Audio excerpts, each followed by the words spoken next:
We all like stories, Nick, and you seem to have a lot of them. I know you personally, and I know that you have a number of clients that you've been able to help over the years.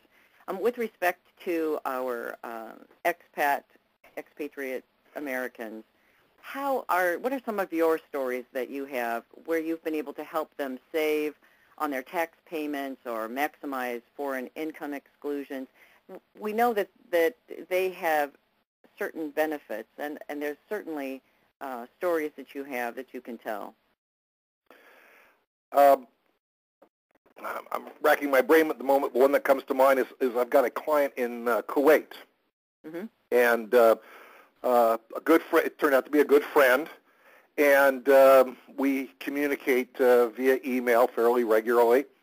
And we were discussing his travel schedule, and because I understand the requirements of having to be overseas 330 days within a 12-month period, I noted in his email that he was coming back too soon. Mm-hmm. And I said to him, is there any reason you can't put this trip off for another couple of weeks? Because you're real close to your deadline. He said, no, actually it would be easier for me if I put it off a couple of weeks. I guess I forgot where I was in the time frame, and so I'll make those adjustments. Had he come back too soon mm-hmm. and spent too much time here, he would have lost his exclusion. So that was a huge opportunity for him to check with me, and in fact, it just happened that I caught it. But generally, we're checking those kinds of things, and we have special worksheets for the expats for them to keep track of it as well. Wonderful. Talk to me for a minute about some of the key benefits that are allowed expatriates on our U.S. Tax return. Well, the benefits for the expat are many, but they fall into three general categories. One is the earned income exclusion on IRS Form 2555, which most of them are somewhat familiar with. The other one is the housing exclusion, mm-hmm. and the other area is the foreign tax credits. Now, let me tell you one of the mistakes I see a lot of folks make. They determine they don't need to file tax returns anymore because the money they're earning overseas is free because there's an exclusion. Here's the problem with that logic. You can only get the exclusion by filing the return. Mm. And if you don't file the return and the IRS fines you, they do not have to allow you to take the exclusion. Now, they've been pretty nice in the past, and we've been able to get around that, but the world is changing. If you listen to Tim Geithner, the Treasury Secretary right now, they're going after a lot of the international marketplaces and trying to raise more taxes, mostly because you folks don't have, the expats don't have a voting block. They're easy to pick on. Mm-hmm. So I would be careful about just assuming that if they find you, you'll take the exclusion. It may be taken away from you. The housing exclusion works the same way.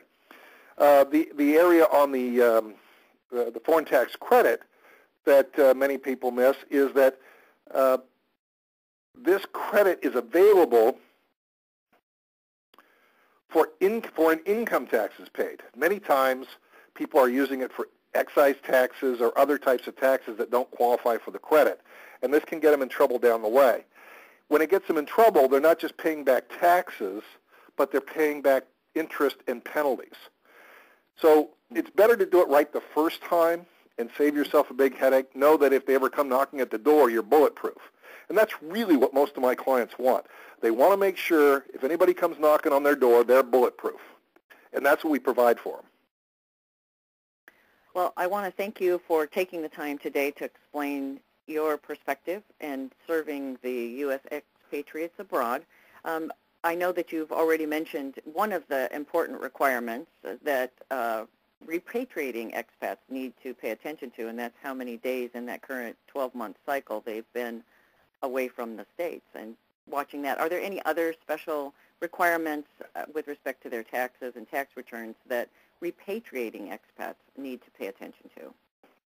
Well, if you have a business overseas and that business has no connection to the U.S., you don't have clients here, you're not sourcing employees here, you're doing something completely offshore, many times you do not pay tax on the profits of those businesses until you take the cash and bring it back to the United States. So when you expatriate it back to the United States, then it becomes a taxable event. Most people don't get that. Those that do tend to leave the cash overseas. And as long as you don't bring it back, you're okay. So, but this is a very complicated area, and I'd want to discuss with the expat specifically what they're doing and what kind of earnings there are. Some people believe that if they have a business overseas and all they have in it is cash that's generating interest and dividends, they think that this is deferred as well. It's not. It is not a deferral, and that can get you into trouble. Okay. So this has got to be, as complicated as the IRS and the tax code is, this has got to be one of the most complicated areas of the tax law. You don't want to let somebody that has never done one of these prepare your return.